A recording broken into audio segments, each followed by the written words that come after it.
When Balloons Go Loose. The following day, Alice came to visit me. I felt more achy than even the day before, but I was much more alert, and Alice's friendship uplifted my spirits quite a lot. I got to see my incision as well, which wasn't as big as the blood at first led me to believe it was. There were only 3 small incisions, 2 near my pelvic bone where my underwear would hide the scar, and 1 incision in the crease of my belly button. But the cuts were deep, and they did have to remove one of my fallopian tubes and ovaries.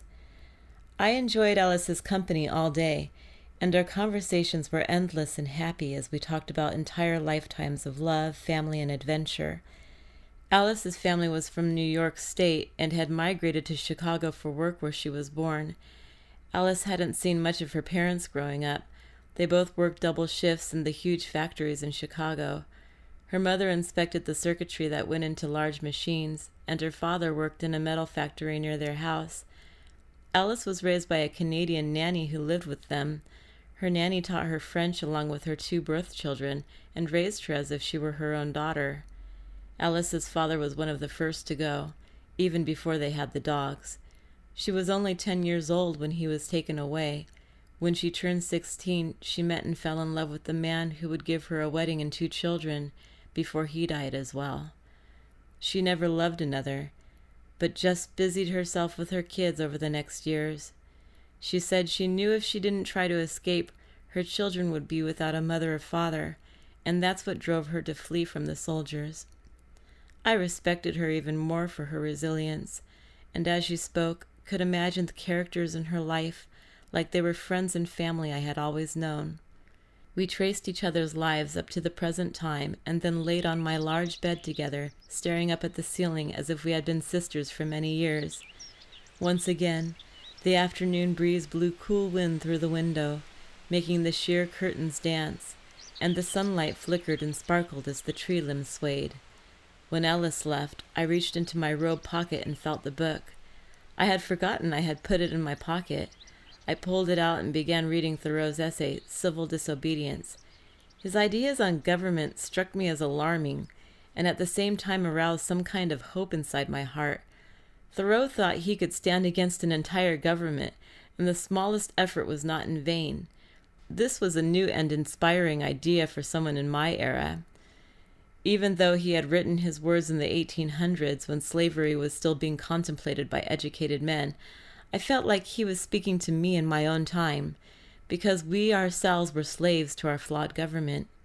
He wrote, "After all, the practical reason why, when the power is once in the hands of the people, a majority are permitted, and for a long period continue to rule, is not because they are most likely to be in the right, nor because it seems the fairest to the minority, but because they are physically the strongest." How could I change my own circumstance when my vote didn't even count? How could one voice be heard over the screams of millions? How does it become a man to behave towards this American government today? I answer that he cannot without disgrace be associated with it. I cannot for an instant recognize that political organization as my government, which is the slaves' government also. I felt a terrible guilt. I knew I was whom he had spoken of next. I carried my opinions quietly, but never stood up for the atrocities my government had committed, because I was too concerned about my own life. And maybe at the moment I wasn't as affected as the person who sat next to me. It was easy casting a vote into a machine that shredded it into nothing, and to walk away with a sense of American pride. Look at me, I voted. I did something for my country. Only knowing too well my vote was meaningless because the majority was taken up against the few with the majority of stock, and because politics would always sway towards their whims. I was a fool, and even as I sat in bed, I was one of the lucky ones. But how could I go back to a complacent life, knowing I could have been killed by that very same government I called my own? Could I succumb to a dull life because it was shrouded by an illusion of safety? Thoreau thought by not paying taxes we could revolt against the wrongs of our government. I wasn't so sure one person would put any stop to the wheels of the great machine that was the United States by not paying taxes. but perhaps given the right circumstance, perhaps if one was lucky, they could make a difference somehow. "They're giving me a new identity," Alice said during lunch. "What about your children?" "They can come too, even my mother." Alice smiled brightly. Several months had passed and her blonde hair had grown long enough to fall behind her ears. She looked pretty today. She was already an attractive woman, and even more radiant now that she was happy to go home. I was excited for her. "When you get your new identity, come look for me. I'll keep in touch, I promise." "I know you will," I said, clasping my hands over hers. "I can't wait to meet your children." "How much longer do you have to stay, Stephanie?" "I don't know," I said between bites of sandwich. "They'll recheck me for cancer again in a few months before sending me back if I'm healthy." "Well, I leave in only a few days, so promise to keep in touch. I love you so much." We gave each other a big hug. Seeing her depart from Dr. Levine's mansion was exciting, but I wondered if she had ever had the same apprehensions as myself. The patients at Dr. Levine's hospital were forbidden to share with anyone what had happened here. Even the slightest hint of our time here might endanger his whole operation. It would have to be a secret. And even if I tried to find this place later, I might not even be able to. Everything would just become like a dream to me eventually. Of the people I knew here, Alice would be the first to return to her real life, but she was returning to her family, to the children she longed for every day. I had nothing to go back to. My transition would only be met by solitude and work. Although I was happy for my life and health, how could I be happy going back to 2 jobs, amounting to 14 hours a day after this long break? Alice's spirit was beautiful. It didn't matter to her what life situation was thrown her way, as long as she was with her family. Her children's happiness had become part of the glow in her eyes. It was what gave her her inner strength and kept her strong. Her hands were smooth and glossy from the lotion she put on in the morning, and there was translucent pink-tinted nail polish on her fingers from when we stayed up late doing manicures a few nights back. As she spoke about her family, my eyes traced her from her hands up her slender arms. I noticed a scar like mine on her left forearm. "Is that from your IV?" I asked. "Yeah, why?" she said, surprised. "I have the same scar. Isn't that funny?" We both giggled and examined one another's scars. "Wow, that's quite a coincidence," she said. We held hands, and I glanced over at Edward, who was still seated at the end of the table, as always, eating his lunch alone. He hadn't spoken to me or even looked in my direction since the surgery. I was pretty mad he had totally ignored me after our conversation in the garden. As a woman, I figured it was the pure asshole quality of men that made him so cold after such a lovely encounter. And every time I glanced at him or passed him in the hallway, I bubbled over more and more with a hot urge to smack him in the chest and demand to know what was with him. Alice left, and soon I found myself wandering aimlessly down hallways. The sun was still shining, but the September months had crept in, and trees had turned brilliant colors. The air carried a cold crispness that made their leaves brittle before their time. As autumn took hold, I didn't feel like walking in the garden any longer. I asked Miss Bethany if there was any place with an old-fashioned library, hoping she would lead me back to the small office on her own accord, so I could honestly check out the books to read there. To my surprise, she led me to a real library, a large room with a domed ceiling filled with walls of books, and ladders that must have stood 20 feet high, so you could reach even those on the very highest shelf. I found a new favorite place in the den beside the fire, with books upon books, reading everything in their library I could, wrapping a throw blanket around my shoulders and curling my toes in my snuggly slipper socks as I read. On one particular night, I was walking back to my bedroom when I passed by Edward in the hallway. I hadn't seen him since Alice had been gone. He glanced at me and then walked straight by without any greeting of any kind. I stopped, blanket still tossed loosely over my shoulders and hanging down to my ankles, and put both hands on my waist. "Hold on, Edward." He faced me shocked. "Why have you been ignoring me? I demand to know." He grasped for words, but they weren't in his throat yet, so he walked towards me with outstretched hands instead. He took my hands. Can we go somewhere, please? He put on his recycled plastic jacket, which was made to resemble the old leather jackets worn up until the 2050s. I could tell it was a fake, not only because they were all fake now, but also because my dad had one of the last remaining jackets. Then Edward led me outside the house to the back porch, lit up by large lamps that looked like lanterns. I wrapped myself tighter in my blanket, and we sat on the cold bench together. "Why have you not said a word to me until now? I find it very rude. I thought we were becoming friends," I started. Edward took a deep breath, and his breath made a cloud of moisture in front of him. He put both hands in his jacket pockets and thought about what he was going to say for a long time. "I like you, Stephanie," he said, breaking the silence into 1,000 pieces. I smiled at him. If that was all. "But I can't like you." "What?" You don't need to know any more than that. I'm sorry. I just think it's better if we don't talk anymore. We both turned our heads down to the ground by our feet. Both sad those flames, so ready to ignite, were already being smothered. "Can't we even be friends?" I asked. No. He stood up. I'm sorry. He left me on the bench, and now I didn't want to go back inside. I just sat there brooding, sure this was just another typical dead-end relationship. Men hadn't treated me kindly in my lifetime. What was another stupid guy and a rejection anyway? The next day, I noticed a young boy sitting at a small table in the foyer playing some sort of board game.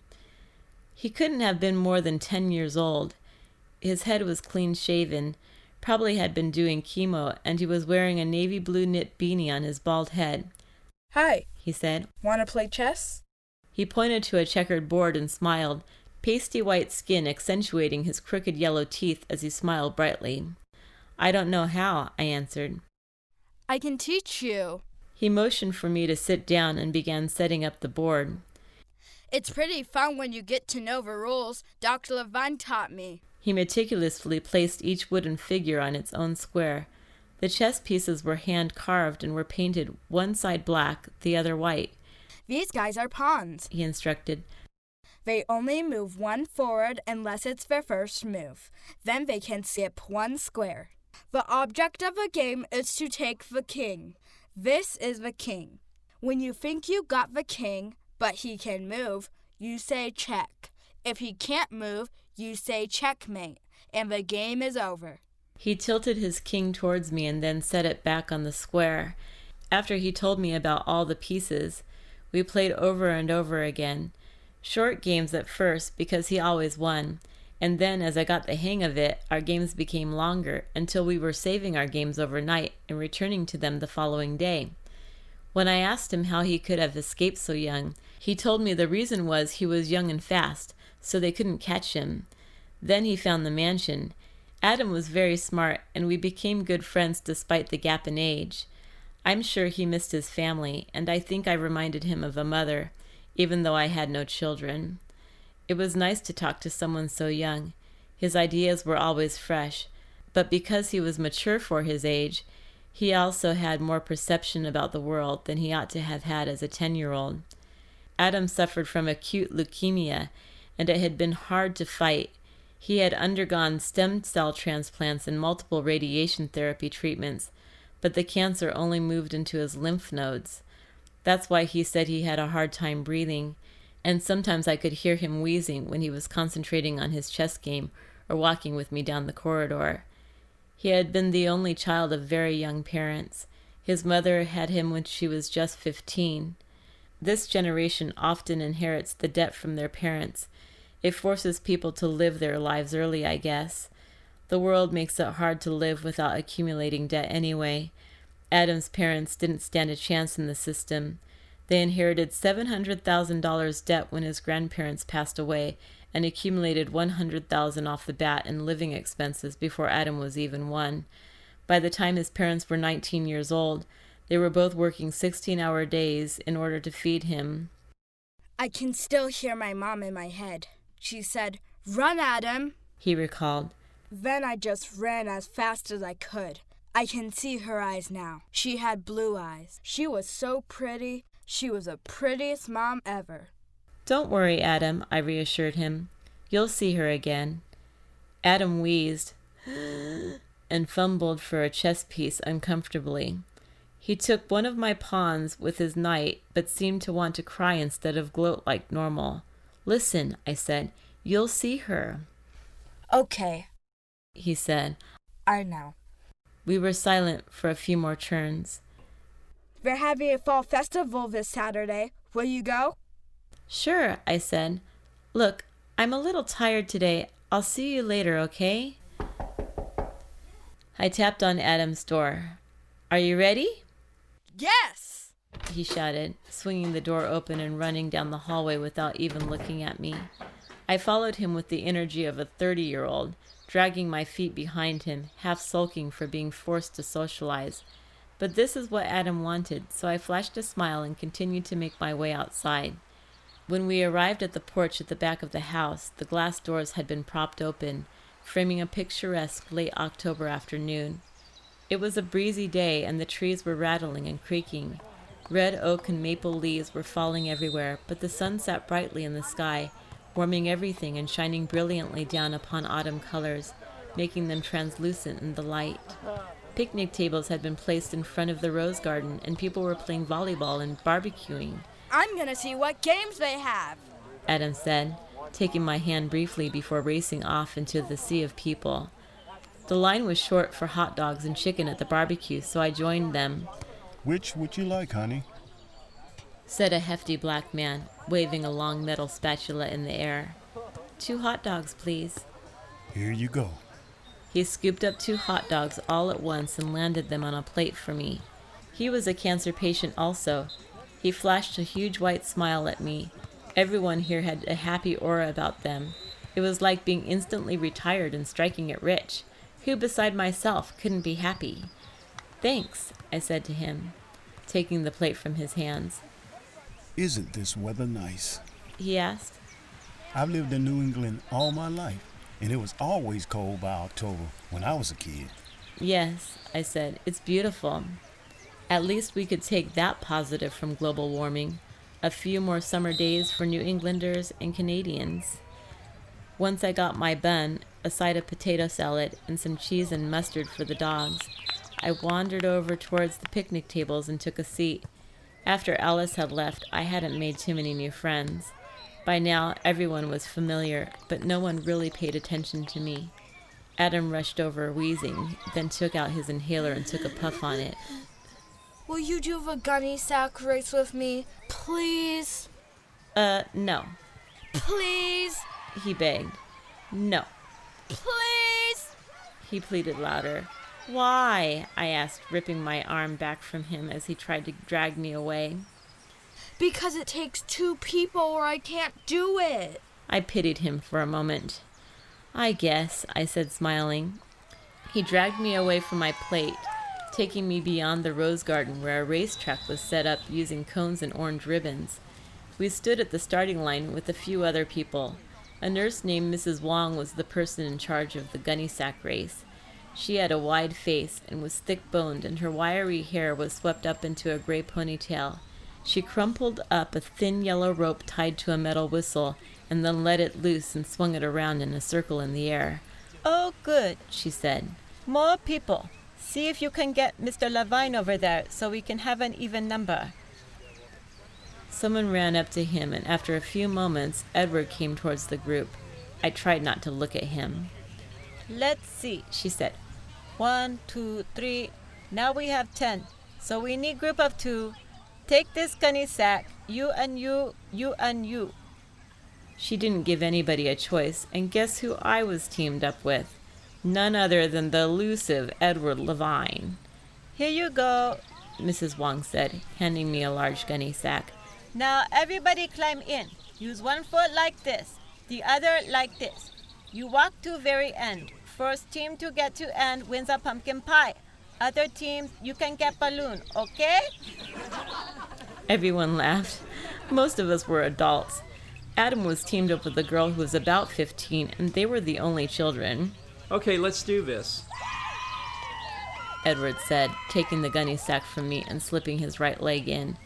I tried to get in without touching him, then lost my balance and instinctively grabbed onto his shoulder for support. We both smiled nervously. He opened the bag a little more, and I stuck my left foot into it. Then we hobbled to the starting line together, bumping hips and losing balance. "This is going to be hard," I declared. Yes, it is. "Ready, set, go!" she yelled. Mrs. Wong blew into her whistle, and the 5 teams hobbled off. Some were already in the swing of things. Edward and I were one of the slowest. Look, He said. lock arms like those two. We sped up quite a bit, but there was already some distance between us and the 3 fastest teams. The track was on dirt, and it winded downhill towards the creek. There were more and more trees, and the ground beneath us was getting bumpy from the large, shallow roots. We gained confidence and started to pick up more speed, laughing in nervous spurts of joy. Suddenly, our feet tangled on the edge of the tree root as we took a turn, and we both came tumbling into the dirt on our knees and rolled down the hill towards the creek bed. My jeans tore and my right knee started oozing blood. I huddled up in a ball from the pain and whimpered a little. Oh, He said, crawling over to me. are you all right? "My leg!" I cried, then composed myself. "I'm okay." He hovered over my face and brushed my long hair away from my wet cheek. I stopped and looked up at him. Our bodies were only inches away from each other. His face was poised close to mine. He could have kissed me. That's good. He said. Then he looked at my knee. Come on, it's just a bad scrape. I'll get you fixed up. My dad's a doctor, remember? We sat up, brushing the dirt off our clothing, then limped without the sack on our feet to the finish line. My hurt foot was also sprained. Mrs. Wong saw our defeated faces and dirty clothes when we arrived. Don't worry. You still get balloon. She handed me a blue balloon and a green one to Edward, who gave his to me, saying I deserved both of them for getting wounded. Then we limped back to Dr. Levine's doctor's office without saying a word, both of us realizing we had crossed a boundary. Edward went to the cupboard and took out a package of Band-Aids and some alcohol wipes, then turned back towards me. I propped myself at the edge of the hospital bed and lifted up my knee to him, still holding my balloons in one hand. He didn't say anything, nor I. Then he cleaned my wound and put a large Band-Aid on the cut. There you go. It's just a scrape, see? Edward looked at me, his hand still holding my leg. Another moment stood still like a ball tossed into the air, hovering for that 1 second before gravity takes hold. Then we toppled into each other's arms and my balloons went floating up to the ceiling. He took my face in his large hands and kissed me, first a peck and then couldn't stop himself. He slid his tongue into my mouth and there was a feeling like two souls locking together. He pressed me back onto the bed and my body heaved in ecstasy, breath quickening, skin tingling. He fished his hand between my legs and grabbed my thigh firmly, pressing it up towards him as I succumbed to him.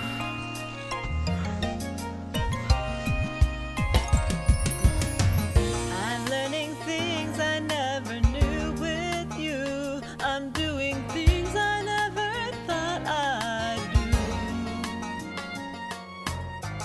I'm finding out in an amazing way how much I love